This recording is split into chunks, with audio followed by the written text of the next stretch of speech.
Sorry, what? Use those facilities, please. What's wrong? I told you. Well, you can't use. That's why you can't use women's toilets. Why am I here? To get a photo in there. To be a No, I haven't taken a photo on that. Well, you were. That's what you were for. You were, though. Hello, my name is Jen Ives, and you are listening to the podcast that is called Lobotomy World. How are you doing? This is my podcast, Lobotomy World. You're welcome to it. And also, this is my podcast. How are you? Are you well? It's been another wacky week. Another wacky week in queer world news. Whatever. It's been a wacky week. You know, it's all every week. These weeks is a wacky week. Wacky weeks all stuck together create wacky months. Then wacky months, you stick those together and you get wacky years. And then the wacky years become, well, you have enough wackiness and you yourself start to become wacky. And that's kind of how I'm feeling a bit now, a little bit wacky, if you know what I mean. I told you last week that I would elucidate, I would talk a little bit more about my experience with the LGB Alliance. I put out a thing saying, hey, do you want to hear about this? I don't know, maybe it's interesting, maybe it's old news, maybe it's about time you started shutting the hell up about it, Jen. But no, you know, most of the comments I got were basically like, yeah, we'd love to hear about your experience meeting the LGB Alliance. Now, if you don't know what the LGB Alliance are, if you're new to this whole gender war, the LGB Alliance, according to Wikipedia anyway, is a British advocacy group and registered charity founded in 2019. Basically, it's a little group that was put together it was kind of born out of exclusionary practices, you know.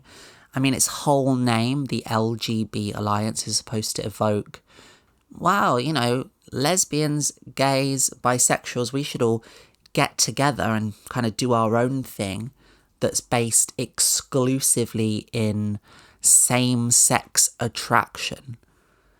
And let's not let those goddamn transgenders in, right? So basically it's pride, it's like Stonewall or something like that, but with one key member erased from it.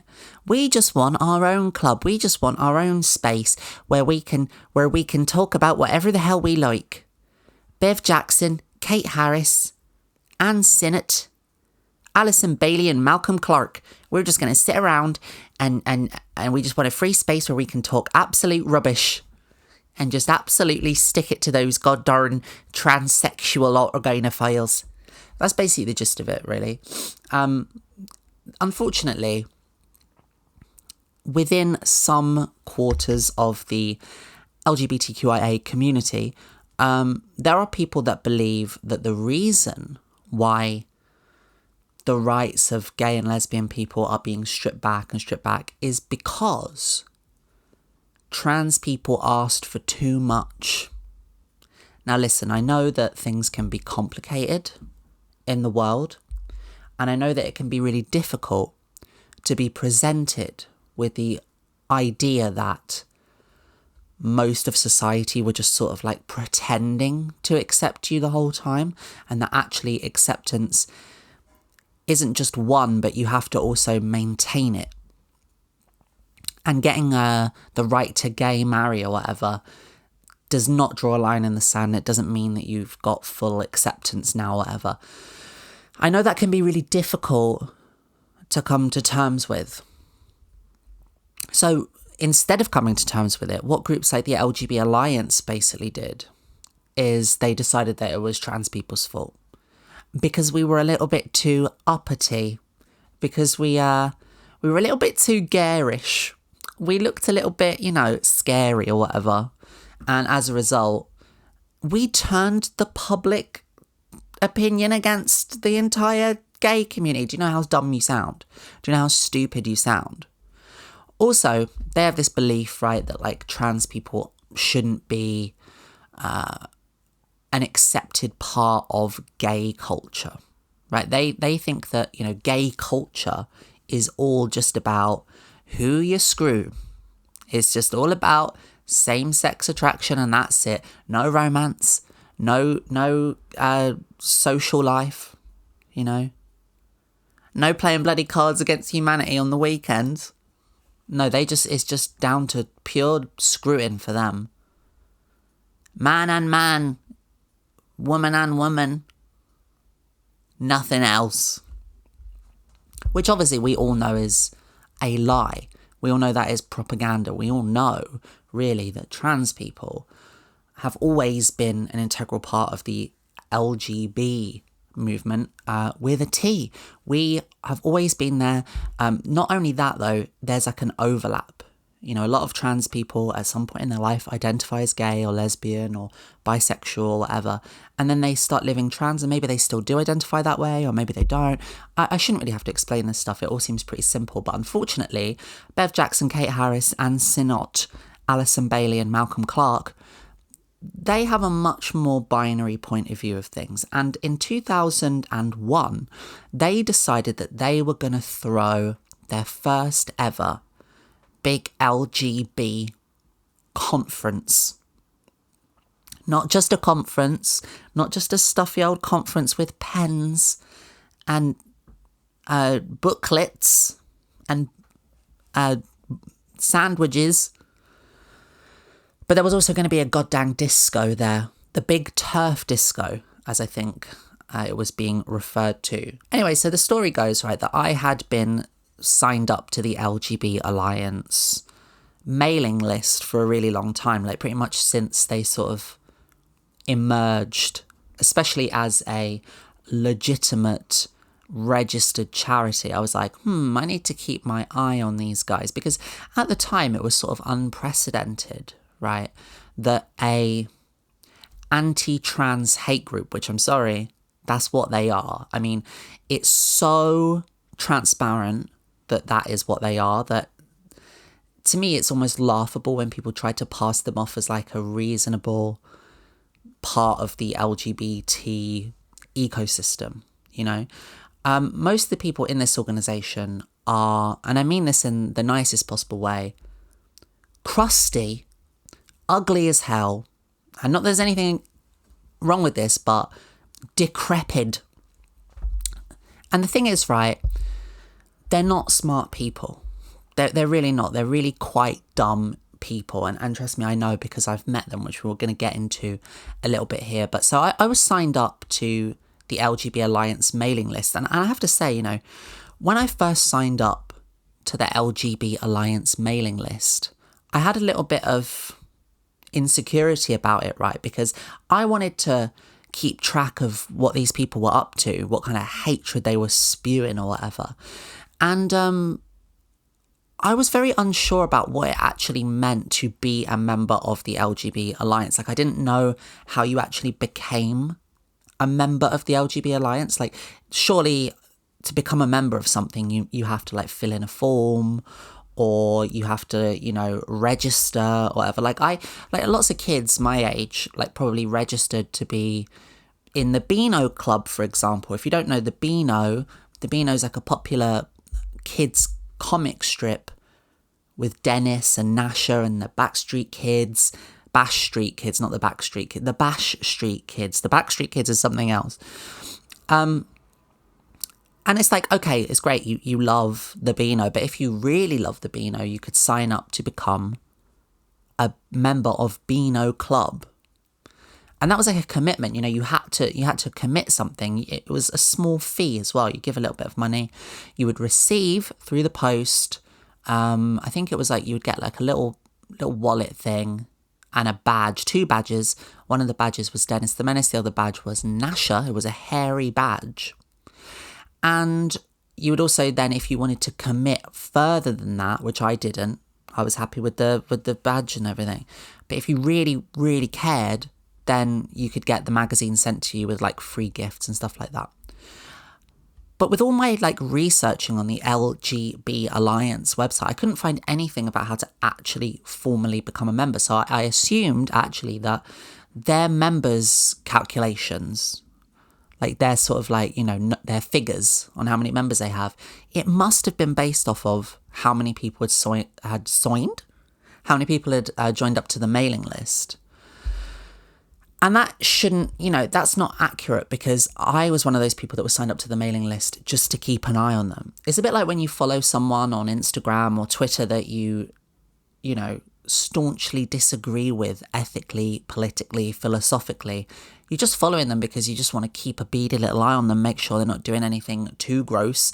And but then people are like, oh, why the hell do you follow Saddam Hussein? And I'm like, I'm following Saddam for the fashion tips.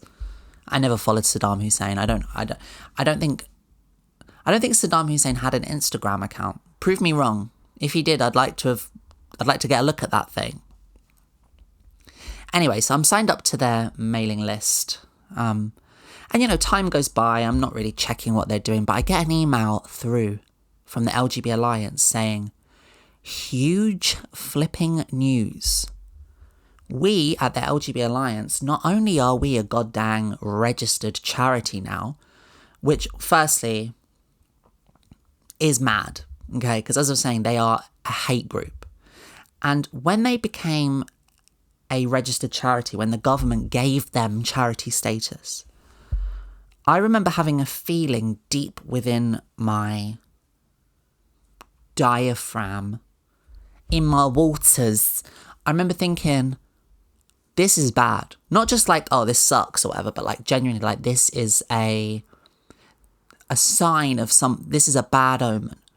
This portends something terrifying, because, the UK has never been a particularly trans-friendly country.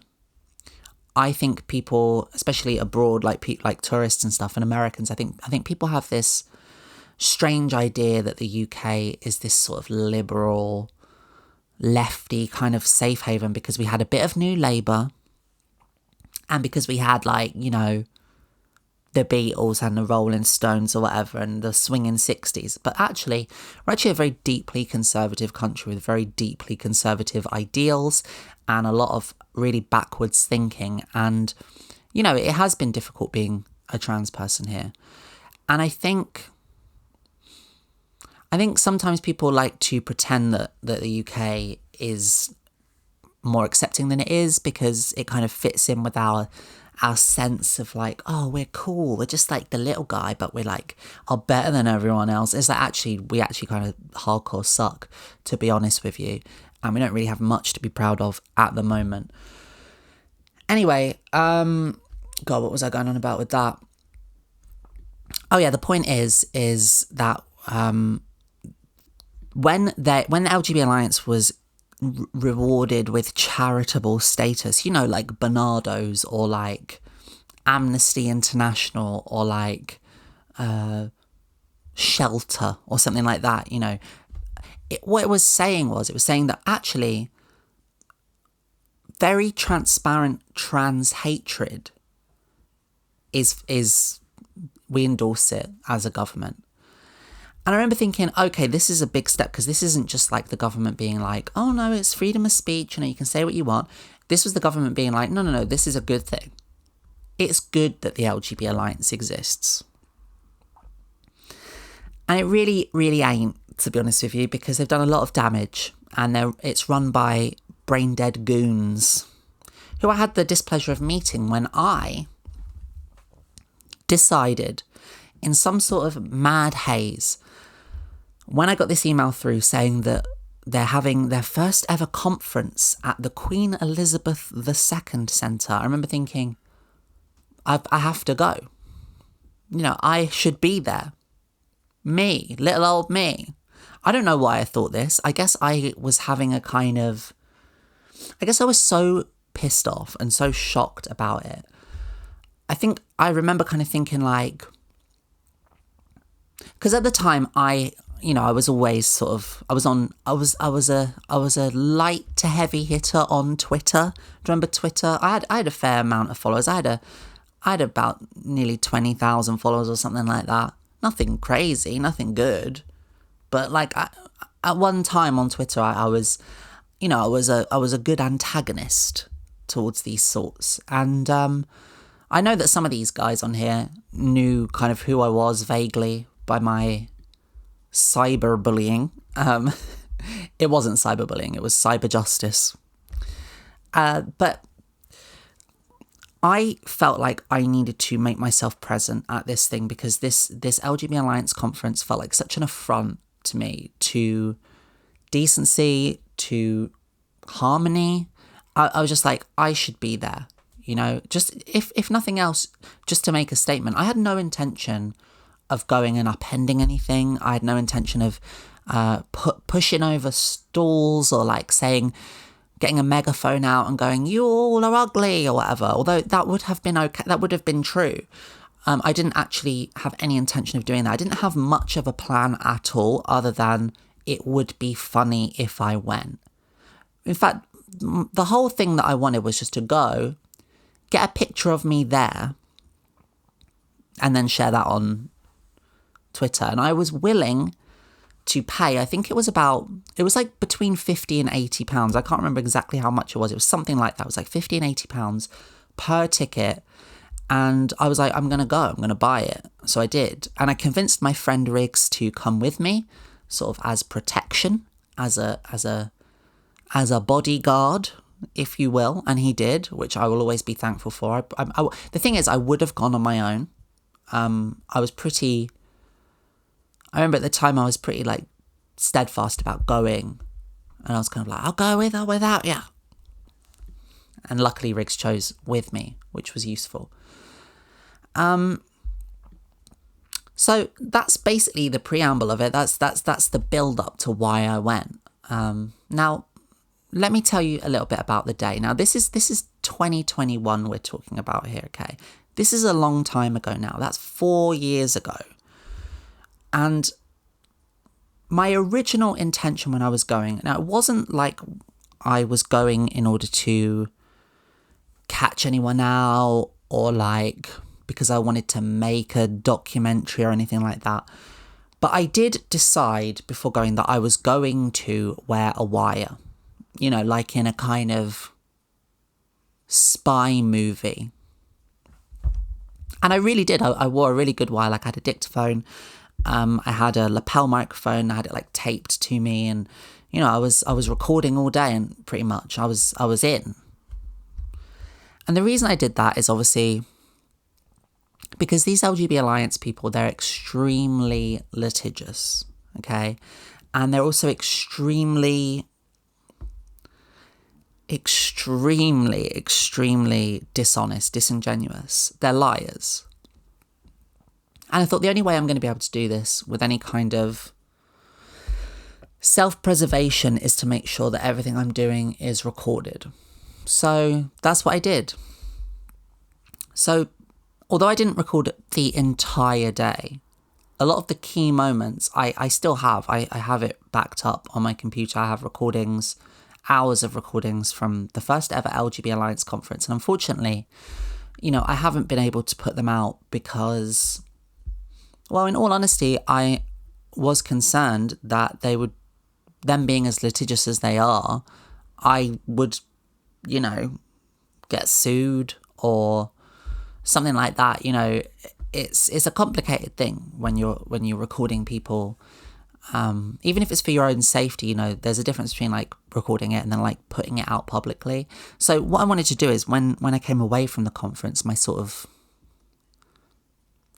whole thing was like, okay, I want to get this stuff out there, but I'll need some help. I'll need some sort of assurances from somebody. And I was in talks with a few podcast producers. I was in talks with a few like TV people, and like no one at the time could give me any assurances about whether or not I could or should share what I had recorded.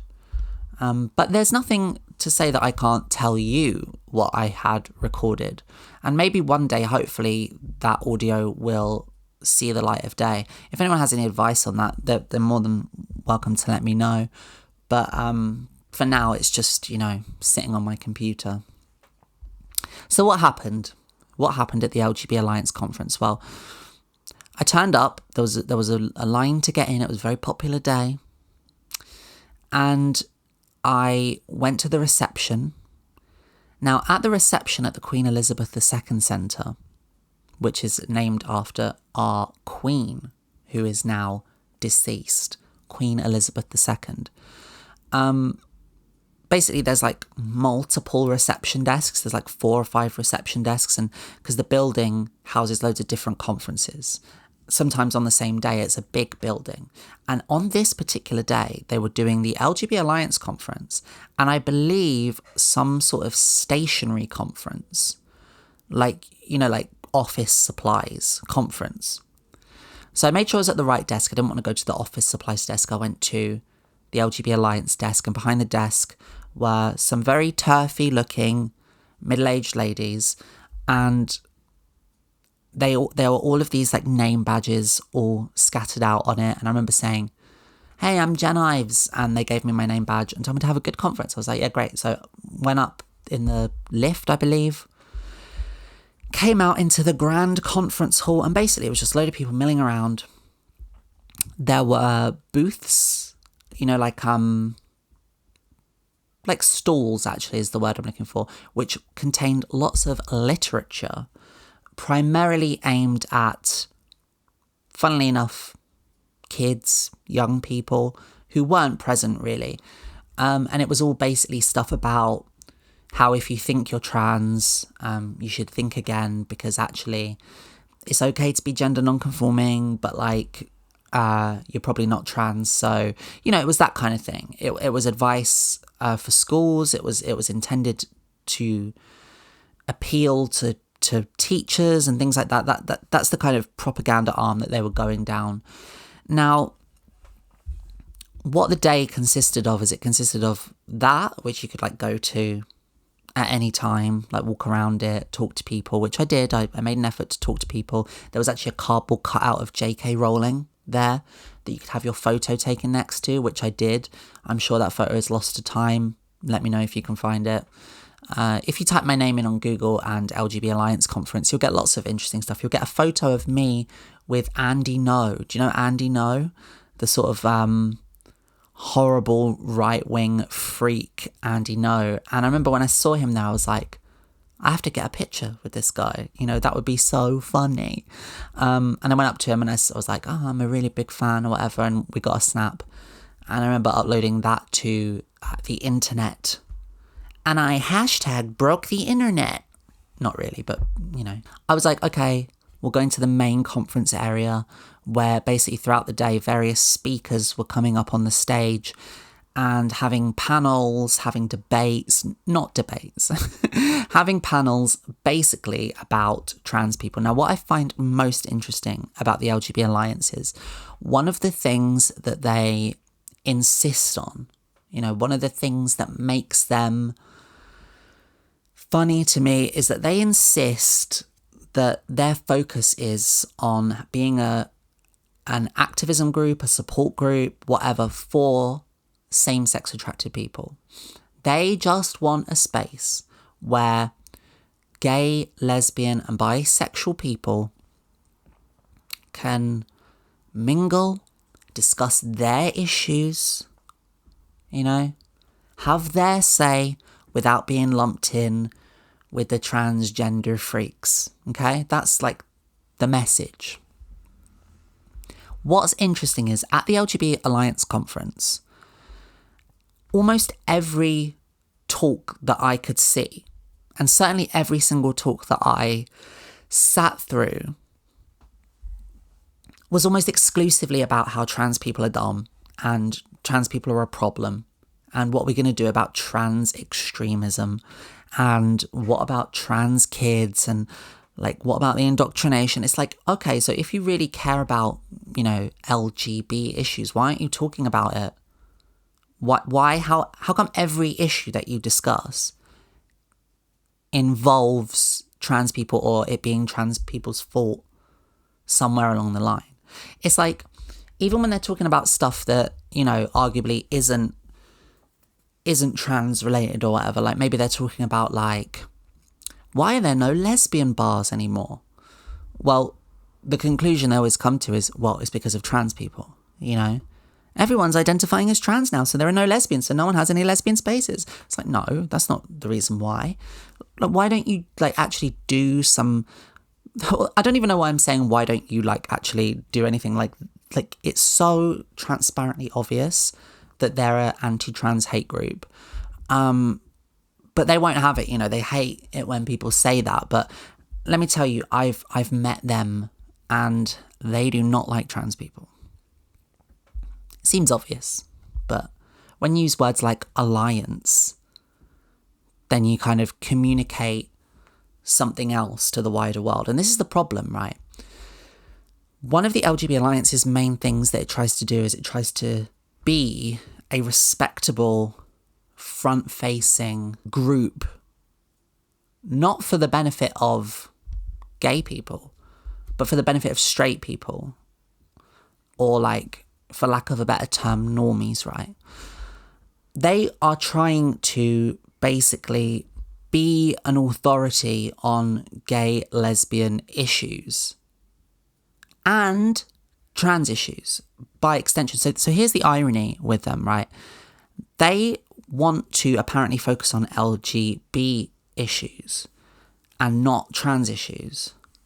But yet they have become a apparently reliable and respectable voice in being apparent experts on transgender issues. It's so much so that they, as a group, are, you know, respected by the government. They're asked their opinion on various things like the Supreme Court ruling. These people have fingers in pies, and not to give them credit because they are evil scum, but I do have to, in a Machiavellian kind of sense, like admit that they are evil geniuses, kind of. Like the way that they've wormed themselves into the British mainstream and, you know, politics is, I don't know, it's just kind of impressive in a twisted way. Not to give them too much compliments. I should state they are very ugly people. Hideous, ugly people inside and out. But my God, can they do a bit of propaganda? So I'm sitting in this big conference hall, literally surrounded by people who I know hate my guts. Now, I don't want to brag or anything. I'm not getting too much attention. You know, people aren't looking at me. I'm passing. I'll tell you one thing that can do wonders for your confidence as a trans person. If you're having like an off day and you're thinking like, oh, I don't know if I pass well or not. I'm feeling insecure about the way I look. Infiltrate an LGB Alliance Conference and not be picked out as not belonging there. Now, I don't know if it's because of my fringe that works. People have described my fringe from time to time as TERFy. They've said, why do you have TERF bangs? And I say, well, I want to, you know, integrate myself into the systems of power. So yes, I have this haircut for political reasons. Anyway, I'm sitting in this conference hall. We get a photo, me and Riggs, we take a photo. It's funny.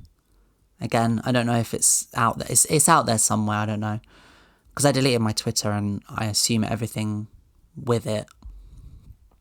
It did happen though, I'm not lying. And listen, I tried to sit through as much of these talks as possible, but they are so boring. And some of the people that they have on as speakers are just like so brain dead. I was like, okay, I'm going to try my luck outside of the conference hall. I'm going to go look around the stalls. Mr. Menno was there. If you saw my video about Mr. Menno, I made a video about him. He's one of these gay guys that isn't too fond of trans people. He was there and he was selling t-shirts on a stall, like a merchant in Camden. And basically all the t-shirts, they were LGB Alliance t-shirts and they had like wacky slogans on them. And I bought one. I bought a white one that said on it, "The female penis does not stand up." Now, it's like, you know what they're trying to say, right? But it's always so impressive to me how bad they are at jokes, at wordplay, at creative language. It's like, I get what you were going for, but at the end of the day, like, you've just made this garbled slogan that relies too heavily on inside jokes. TERFs love inside jokes. Like, they compose and compile and like scheme all of these new words and phrases and slurs for trans people, right? That they can use in their secret little forums and stuff. And then they forget that actually most people don't know what the hell they're talking about. It's all very insular. Like, sometimes I've had some gender critical people call me names that I don't even know what it means. I don't know where it originates from. I don't know what the etymology of it is. And I certainly don't know whether or not I should be offended or not. Like someone called me a troon, right? And now I've heard that around. I've heard that be said. I do not know what that means. I have never known what that means. I do not have the time or the patience to look up what it means. Like, if you're going to call me something, just call me a tranny and just be done with it, okay? That covers everything. You don't need to add all these autogynephile, blah, blah, blah. Just call me a tranny. It's okay. So anyway, I buy the t-shirt. I'm deep stealth here. You know, I'm walking around, I'm smiling, I'm cracking jokes, I'm posing with a cardboard cutout of J.K. Rowling, I'm taking photos every now and then. Now, one of the things that happens, probably one of the main things that leads to the controversy that did occur, is there was this guy there called Alex, who is a strange figure. Now, he is I believe, autistic guy who was at one point running for some sort of mayor or political office or something. And he is, I don't know, he's a gay man who was also gender critical TERF, okay? Lots of people know who he is. You'll likely know who I'm talking about. I can't remember his full name. I don't even want to say his full name, even if I could. But anyway, he was there. He's a weird guy. He kind of like, he's weird because he sort of like he likes to straddle multiple worlds, right? Like, he likes to be gender critical and TERFy, and he likes to be provoking online and say mean things, but at the same time he also likes to be your friend and he still wants to kind of be civil and claims that's what he wants. And anyway, so I started getting into conversations with him, various conversations with him, because I'll be honest with you, as much of a bad actor as I think he is, and as much of a horrible transphobe he can be, on that day at that conference, he was, believe it or not, the kindest face. And I was kind of having fun just having conversations with him. And it was fun kind of just getting to hear firsthand, in person, what some of these people believe and lightly challenge what they believe. Which he was open to be fair to him. Now, he had a boyfriend. I don't even remember this guy's name. This guy who was a bit taller. And at the time, I don't think he's his boyfriend anymore. I don't think they are an item anymore. I don't know this for sure, but a part of me, I think I remember hearing that this Alex character might be ex-gay now. I don't know. Don't know that for a fact. But at the time, he had this boyfriend. Now, his boyfriend had a different energy.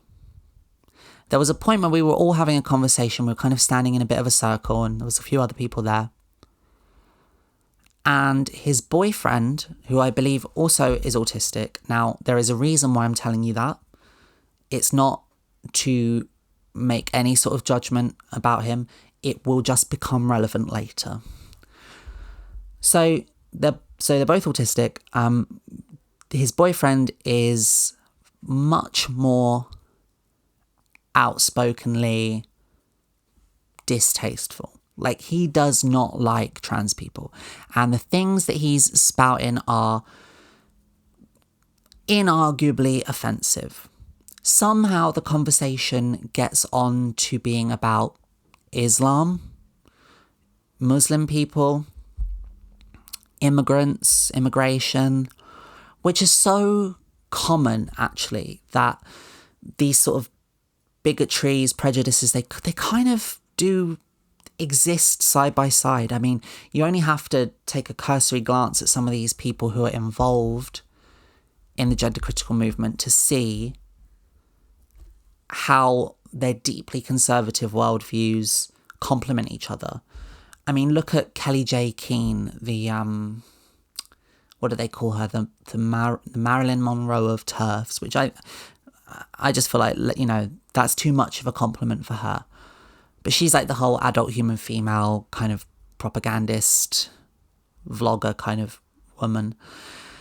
Now, she is also, if you look at her channel, she is very, very, very into, at the moment, the grooming gang stuff. Like, she's very vocally she's very vocal on immigration, let's just say that. And she's definitely not the only one. There is a real intersection here, and it's sometimes difficult to kind of figure out where these things start and end. Anyway, long story short, this guy, that I can't remember his name, but Alex's boyfriend, he was on one. He was ranting and he was saying some pretty vile stuff. And I had been there for like I'd been there since it opened early in the morning at like 8:30, 9 o'clock. I was in it for the whole haul, but like, it's very strange when you're in an environment where you know that you're like the only trans person there, or one of potentially not even a handful of trans people. And as far as I was aware, as far as I knew, I was the only trans person there. And you're just hearing like absolutely hateful stuff about you, left, right, and centre. Now, you could say, Jen, that was stupid of you for going then, because, you know, you should have known what you were getting into. I did know what I was getting into. The point I'm just trying to make is that even when you know what you're getting into, on a realistic level, on a kind of like practical, as it's happening, you can experience a sort of kind of fatigue, I guess, where you can only really like listen so much to that kind of vile hatred. And this guy was going on and on and on. And I remember having, I guess you would call, an intrusive thought at that moment, where I thought, wow, this is really funny that he's being so open with me and speaking so hatefully about me and my community without realising that I myself am trans. So my intrusive thought was, wouldn't it be funny if right here in front of him and his boyfriend and their friends, if I just said, well, I'm trans? What would happen? So that's what I did. I cut him off and I said, well, you know I'm trans, don't you? And his face went kind of ashen. It kind of, he was like, he looked ill. He was like, he didn't know what to do. And he didn't say anything. He just stormed off, right? He stormed off. And then I remember Alex and a few other people being like, why are you here then? There was this kind of, a little bit of a kind of like confusion. And I kind of explained my position. And actually, me and Alex, again, I'm not trying to give him credit. I'm just saying, in this instance, we had a little constructive conversation about, I was kind of trying to communicate to him. I was trying to be an adult, and I was trying to say to him, maybe this is why you shouldn't judge people before knowing them. You never really know what someone's situation is, etc. Like why are you so hateful? All that kind of stuff.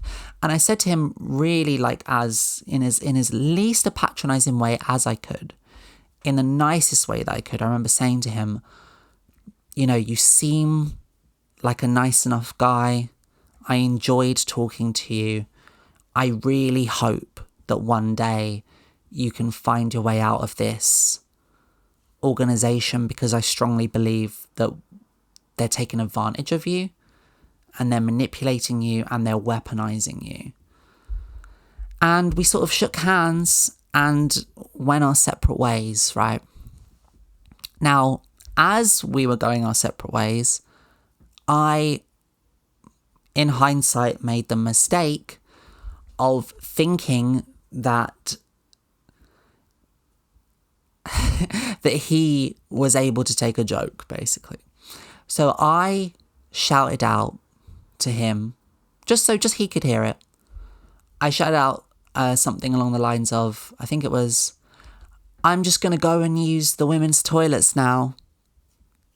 I just thought it was funny, like a joke, like pretty inappropriate thing to say, considering where I was in that moment. And that's why it was funny, in my opinion. I was like, "I'm going to go use the women's toilets now, you know, haha."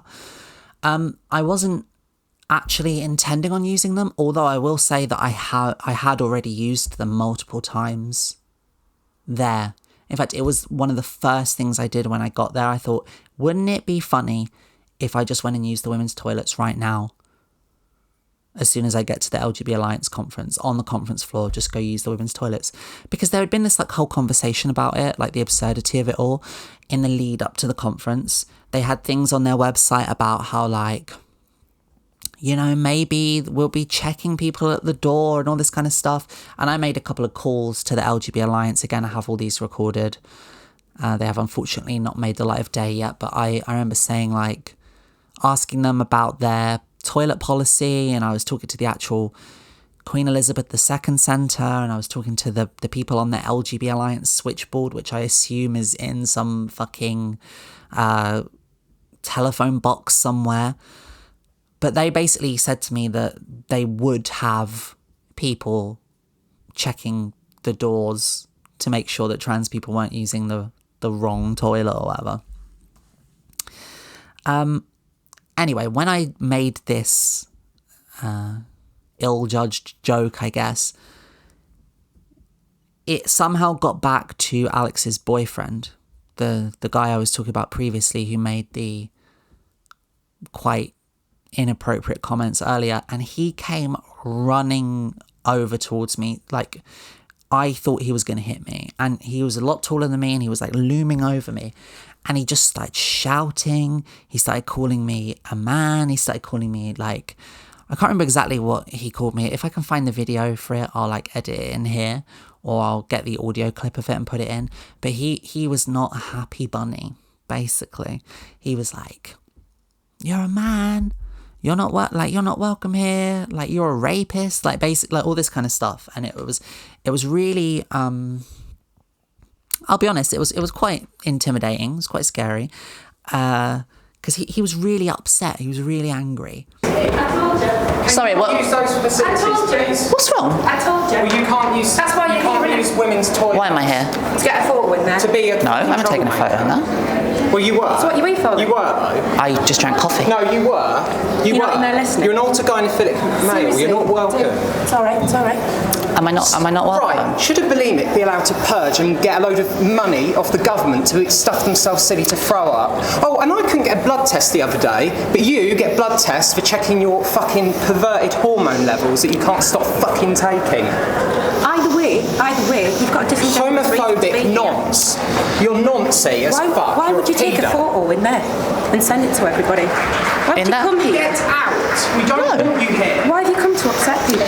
I haven't. I've been having conversations. But you are upsetting people. Do you not want people to have conversations? But you're upsetting people. You're upsetting me. Big deal. It's a free society, isn't This it? is LGBT people. Well, how do you know I don't encompass that? Because you've come here disingenuously. I'm bisexual. You've come here disingenuously. Can you go somewhere Nobody else. disingenuously? Yes. Can you just go somewhere disingenuously? Yeah, you can. Why are you so bent out of shape about the fact that I'm not bent here? out of shape about that. Because, you know, I not exist. bent out of shape about Well, you that. seem it. You've approached me and I've just I've been not called a approached you. nonce. You've just come back. Can I just ask you a question? No. Oh, okay. Well, I'm going to go back in there then and watch the thing. Go on. All right, thanks. Sorry, what's your name? None of your business. Well, you've got a... Mine's Jen Ives. Yeah, let's have a look. Yeah, you're a comedian, aren't you? No, can I just have a look at that? Victoria Oh, yeah. Mitchell. Lovely. Yeah. It's not my real name, but crack on. Oh, I'm being filmed now. So all I did was walk over here. She's a bisexual person who's got a ticket. Yeah, you might be bisexual, but you're disingenuous. You've come here. You said trans women are women. You've come here. You did say that. You said trans women are women. This is going to be brilliant publicity for your organisation. Well, it's going to be absolutely amazing. Do you know what? The sky is blue. How about that? And you are a man. You are a man. Excuse me, we've asked you not to engage. But David... He's upset. He's Totally unprovoked, can I just say? It is. No. I literally walked from there to here. No, you were trying to use female spaces. You are not female, you are male. You are a man. You are an adult human male. You are biologically the same as me, unfortunately. This man does have a right to be upset. I am raging. I think Jen's got a right to be upset as well. Yeah, do you know what? Do you know what? This is an LGB Alliance. Do you know what? Have you ever thought about anorexia websites are banned, but your crap is published everywhere. You are promoted everywhere. You get that? You get that on film? You get that on film? Just that me in here is enough. Yeah, you don't want to get any more upset. Go on, stand around. Any go. Mind you, at least you admit you're bisexual because you're shagging a man. It doesn't even matter. Hey, she's my friend. I don't think we've never shagged before. It doesn't even matter. This man is autistic, and it's quite absolutely disgusting that you're here enabling a terrible conversation.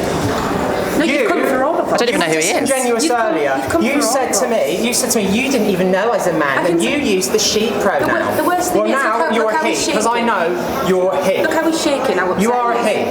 I can see what you're doing. And it's no good trying to take more high ground. You are a mentally ill, autogynephilic pervert, and you need to leave. Okay, we've said that. I paid £85 to be here. I'm not going anywhere. I don't care what you paid. Perverts have money. I know that. Mate, Sky, I don't want it to be loud. Not doing there and then. All right? Turn the film off. You've got him now. Crack on. Off you go. Can I just say? Can I? No. I'm not interested. Go on. No. Just turn it off. Off you go. Go. I'm very surprised at your security in here. It's very lax. I'm very surprised that the police come and arrest Posey Parker for saying the definition of a woman, but you are allowed to stand here as you are, an autogynephilic male. I'm not doing anything wrong. This person is in my space. This is a homophobe in here. I can't believe you support this. I can't believe it. This is very atrocious. Man.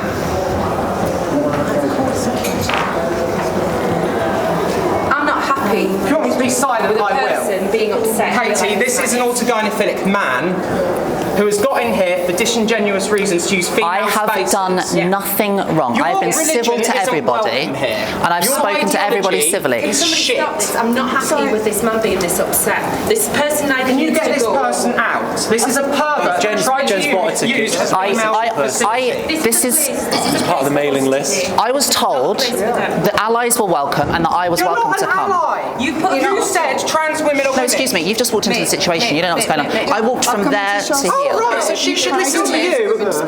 I got here. I walked from over there to over there. Why does that matter? It matters. You know why it matters. You cannot. You were heading for the women's talk. There are men. There's no Excuse me.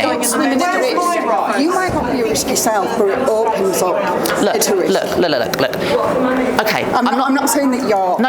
I'm not here to have a debate with you about those issues. All I'm here to have a debate is I paid to be here. It's an open event. It was £85. I'm here. You wait into our spaces. No. This venue hall isn't your space. This venue hall, I'm not in there. I walked from over there to there, and he approached me. You can't say that you're being disingenuous and use toilets. No, I think this convention has just shown its true colours because I think I must be the only trans person here. Well, I'm glad that you feel that way, but at the end of the day, not against you, but against other people who may be a threat. That is what it opens it up to. That's what self-ID opens it up to. Listen. Women and children have been raped. There was a child raped in Morrison's toilets, and then they were trying to cancel Morrison's as transphobic because they changed their policies in order to protect children. You can exist as you want to, wear what you like, do what you want to your own body and things like that. But when your rights endanger women, that's the issue. You guys are doing a dog shit job of securing this event because. Now, what I thought would have happened in that situation is I would have thought that someone would have come over and tried to escort him away. Maybe there was security there. But what actually happened is people started to come over, but they sort of formed a kind of circle of shame. And the security, they came over, but they like just kind of watched what was happening and didn't intervene in any way. And this guy was like right up in my face, like screaming at me really loud. And I was mostly surrounded by gender critical women who, rather than trying to, calm the situation, actually seemed to relish in joining in and questioning me about why I was there. Why did I think I could do X, Y, and Z? Why was I trying to ruin the event? Who did I think I am? Now, one of the crazy things that a lot of gender critical TERFy people like to do is that they think any time, any opportunity is great for a debate. Let's just talk, let's have a debate. Come on, let's hash it out. And I was saying like, no, I don't want to. I'm actually like quite upset as a person right now. Like, I am a person.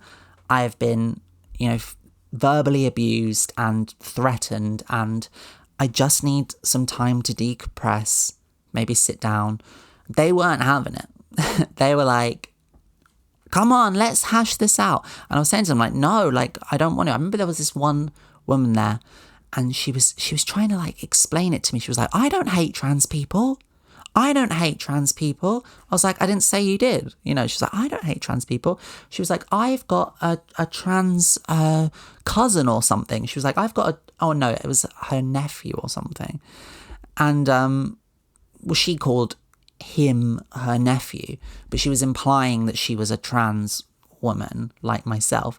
And she was basically saying like, but she was referring to them as he. She was misgendering them. And she was going, he is a trans person like you, but he has the dignity, not, he respects women and he doesn't use the women's toilets. And I was like, listen, I don't want to talk about that. I don't want to talk to you. I just want to like go and sit down. But they weren't having it. And eventually, finally, someone did come and sort of like calm down that guy that was screaming at me. But then a group of women started to, and men as well, there were some men that came over, but it was predominantly women there, came over and were then accusing me of provoking this guy intentionally because he's autistic. See, I told you it was going to come up later. They were going, he's autistic and you are, upsetting him and like you're bullying him because he's autistic. And I was like, whoa, like, firstly, how was I supposed to know he was autistic? When I meet people, I don't just assume they are or aren't autistic. Secondly, we weren't talking about anything autism related. And thirdly, he's racist. He's racist and transphobic and an awful, awful person. And I'm sorry, autistic or not, that's not on. Now, the thing is, I hold, I guess, quite a unique view in the sense that I don't think that just because a person has autism, they should be othered, treated differently, or held to a lower standard. I think that, like, obviously there are exceptions, but if you are a person who has mental capacity, freedom of choice, freedom of speech, if you're somebody who is living independently in a functioning relationship, you know what I'm saying? Like, if you tick all those boxes, I don't think weaponizing autism is really the best tactic. And I sort of explained this to them, I hope that he understands that this is just another extension of what the LGB Alliance like to do. They like to take in vulnerable people, a little bit like a cult, I guess, and try to convince them that their problems in their life are a result of another group. And that actually, if they find the right person to blame, their life is going to be better somehow. And then conveniently weaponize him so he can get away with murder and not understand what is appropriate and what isn't appropriate to do. I have no interest in like babying people like that, and I'm sorry, I just will not accept that any bullying took place. It's kind of like the ultimate form of gaslighting, really, and yeah, don't really have much more to say on that. Anyway, eventually he did calm down. He did go away. Someone managed to get him away from me, and there was this guy there who was their PR manager. I believe his name was Richard. Again, I might be wrong on that. It was something, I think his name was Richard. He was their PR manager. And he finally came in and he was like, okay, come on, Jen, can we have a chat? And I was like, yeah, we can have a chat, sure. But I was like angry, you know, I was like my adrenaline was up and I was like kind of furious. So we went and had a sit down. Originally, I remember saying to him, like, if we want to have a chat with me, like, let's go somewhere quiet, let's go somewhere safe. Because as I say, I felt pretty outnumbered there. You know, there was a lot of people around. We tried to find like a quiet area, but there were no quiet areas. There was a room that he tried to find, but it was occupied.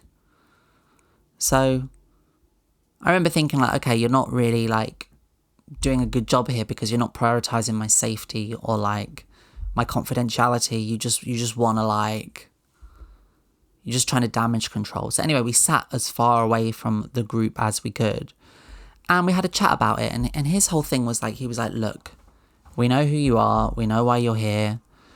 And he was like, we know you're an activist. And then, so basically I hate it when people call me an activist, especially in a setting like this. Like, obviously, like, I do consider myself something of an activist. But the point I was trying to make to him was that in this setting, after what has just happened, this got nothing to do with it. I was trying to communicate to him that, like, no, I'm a person and I've been mistreated at your event. And I think that you guys have messed up in the way that you've dealt with it. And I want to know what you're going to do about it, basically. I had my full kind of, like, Karen on. I went full Karen. Because sometimes you need to, sometimes it's appropriate to do that. And eventually I got him to admit that what had happened was out of order. It shouldn't have happened. He said I'd get like an apology and like they'd keep the guy away from me and that I was welcome to stay if I wanted to and all this kind of stuff. And I was like, yeah, whatever. Okay. I just kind of wanted to get away from him at that point. But I will say that at the time, we did agree on something. It was like a constructive chat, I guess. Then Graham Linehan turned up. You know Graham Linehan, the writer of the IT Crowd, Father Ted, and professional ogre.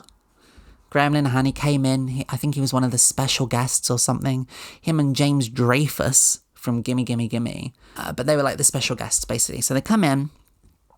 And I saw Linehan and I just thought, as frazzled as I feel, as delicate as I am, I'm a delicate little flower. I was like, I've got to meet him. I just have to meet him. When else am I going to get this opportunity to not confront in like an aggressive way, but just like, look in the eyes, one of the figureheads of this movement. Famous gay, lesbian, bisexual Graham Linehan. Which one is he? No one knows. I reckon he's one of those freaky ones that doesn't get a letter, if you know what I mean. Anyway, I went up to him and I just went, Graham, it's lovely to meet you. I'm a huge fan. A lie, obviously. All those things are lies. Not lovely to meet him. Not a huge fan. Very much huge hater. But I wanted to shake that hand. And the first thing he said to me when he saw me is he went, oh, another trans activist. And I said, no, I'm not a trans activist. I'm a big fan of yours. And I shook his hand and I can say that it was extremely greasy and wet. He's kind of like a human fish manatee kind of thing, the way that he feels, his skin. And that was the only real interaction I had with him. Then he like was ushered off into some mysterious back room to, I don't know, sacrifice someone to the devil. Anyway. And by that point, I was kind of done. I was over the conference now. I was like, I've got everything out of this that you could possibly get out of it. I'm going to go home now. I'm going to quit while I'm ahead. Not that I was ahead, but you know what I mean. So I'm about to leave the conference. And I've got all these freaks coming up to me, still trying to debate me. Like, they can see me, like, sitting down, having a drink, like, trying to chill. And they're still coming up to me, just trying to, like, wear me down with absolute idiocy. Trying to have, like, a debate, like they're all kind of Christopher Hitchens or something. It's like, chill out. And I was like, no, I'm going to go. I'm going to leave. So I go downstairs to the lobby where I came in. Do you remember that? The lobby that I was telling you about? Where there are various different reception desks. And by this point, I'm kind of at the end of my tether, I just want to leave. But I do, for real now, I need to go to the toilet, right? Because I don't know if you know this about trans people, but we do actually piss. We do that. Especially when our adrenaline is up. Oh, mama, can we do a wee? So I'm looking for a toilet. And I'm trying to remember exactly how this went. So this isn't on the conference hall, okay? This is down by reception. Now, this whole section, unfortunately, I do not have recorded because I turned off my recorder by this point. It was running out of battery. I'd been there for hours, so I turned it off. But I have witnesses. And I basically needed to go to the toilet. So I remember saying, oh yeah, I remember like making like a big, I was like, I'm going to make a point of this then. I'm going to go up to the security guard or whoever, and I'm going to say, hey, I'm trans. I need to go to the toilet. Remember, this is 2021. I need to go to the toilet. Where should I go? And they said, you can use the disabled toilet, right? So I was like, cool, where is it? They pointed me down the hall where it was. I went down there. It was locked. I couldn't get in. I came back and I said, it's locked. I can't get in. They said, we'll try and find the key. I said, I'm desperate. I need to go now. Which I was, but also making a bit of a point. They went off to find the key. I said, screw this. I'm just going to give them what they want. If they're going to be like that, I'll use the men's. So I go to the men's toilet. I open the door. A security guard rushes over to me, grabs me, says, you can't go in there. And I go, what do you mean I can't go in there? Like, everyone here is telling me that that's where I have to go. And now you're telling me I can't go in there. I start to get like very upset. Like, I'm starting to like almost like cry, honestly, because just the absurdity of the situation is ridiculous. And I'm like, well, where the hell, I'm like shouting, I'm like, where the hell what do I do then? Should I use the women's? And they're like, we don't know.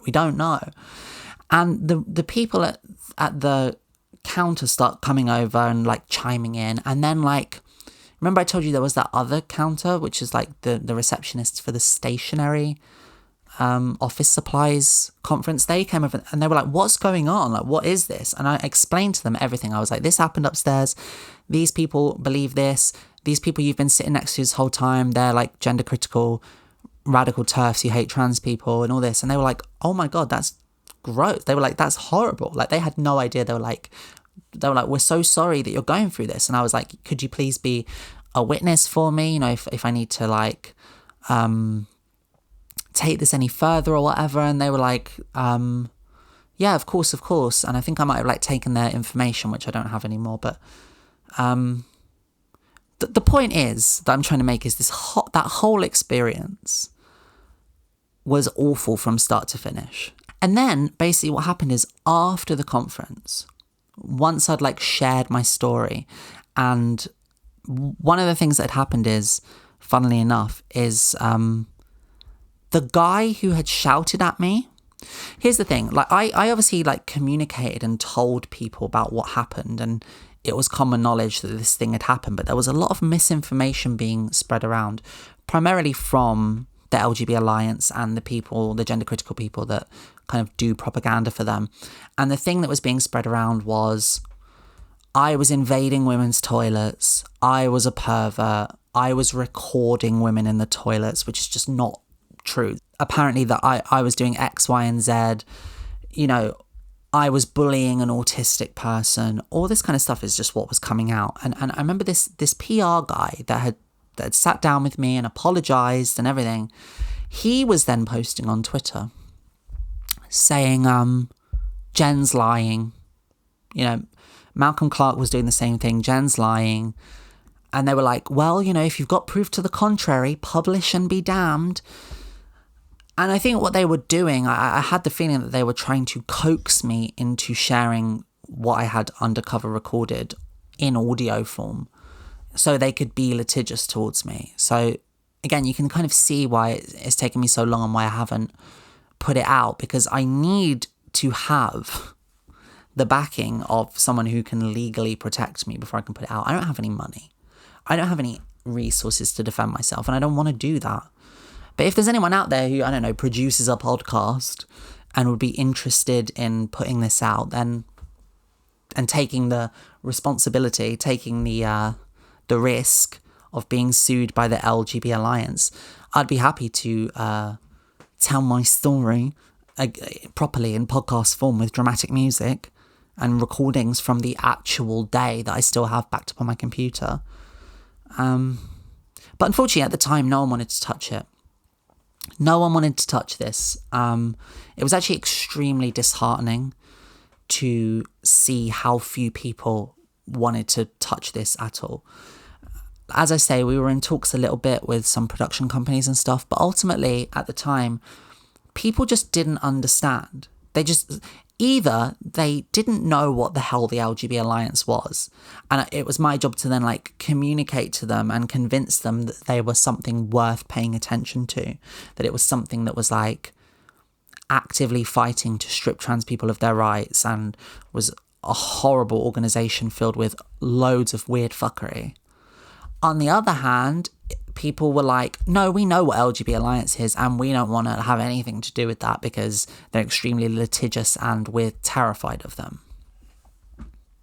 Which shows you, doesn't it? It kind of demonstrates a lot kind of what the UK media is like. Like, they're fine to produce like, oh, the witch trials of J.K. Rowling, or like, oh, how gender critical people are just misunderstood, oh, gender wars on Channel 4. But then when a trans person actually goes out of their way to kind of try and put together some sort of like something resembling a journalistic expose, no one gives a shit. Nobody cares. I was putting myself in a really precarious position, and I wasn't expecting, you know, to get like anything out of it, I guess, but it would be nice if people could at least know what the LGB Alliance are like.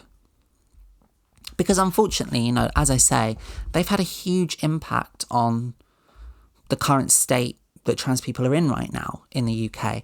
The Supreme Court ruling, all this stuff, like they are instrumental in that. They're the people that they go to seek advice because they are now a legitimate organisation. I do get worked up about this, I do, because it took up a really big portion of my life, you know. As I say, like after the conference itself, the whole thing was extremely stressful and weird, and it's horrible to like be accused of things that you didn't do. And then afterwards, the whole process of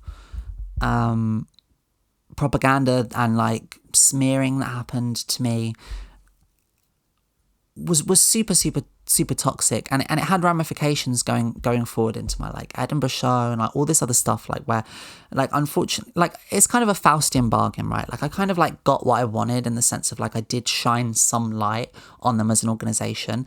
But unfortunately, you know, it meant that I went through a lot of stress. One silver lining that happened is I received a text from a friend who I will not name, alerting me to a private forum in which a video was being shared of me being shouted at by that guy at the LGB Alliance Conference.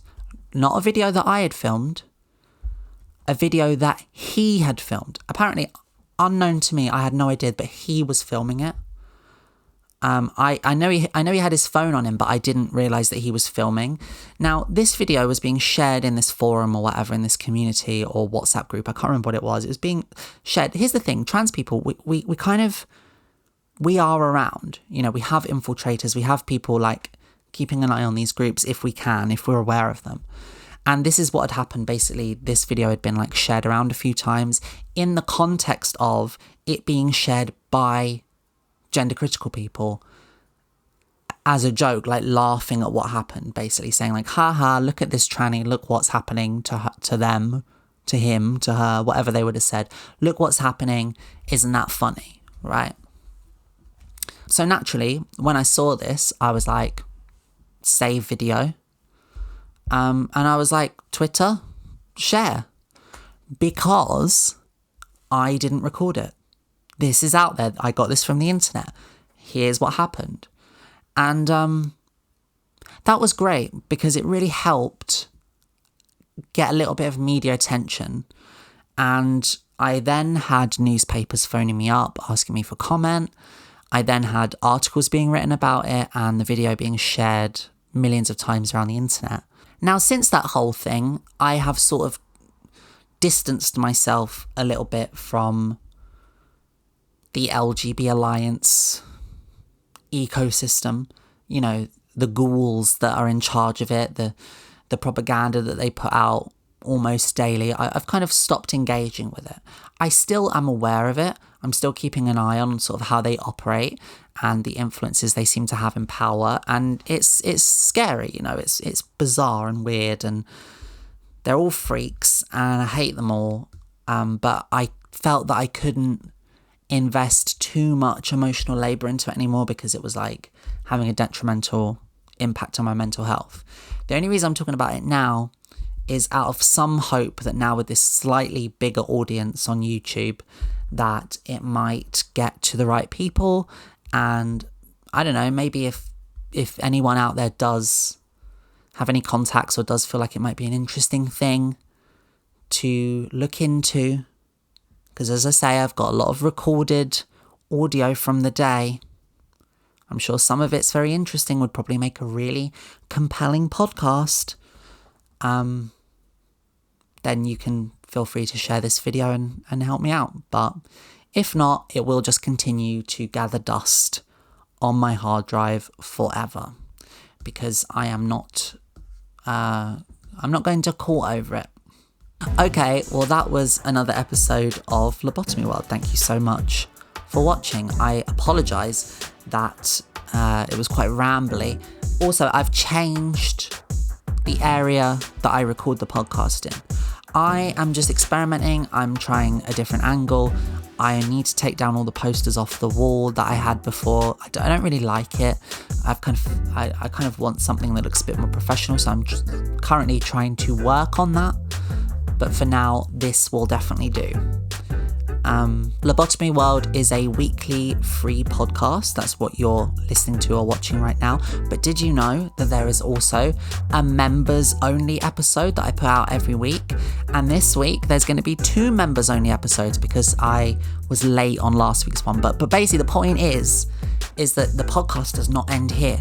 I'm going to record for like another 45 minutes to an hour. And that's a bonus podcast only for members.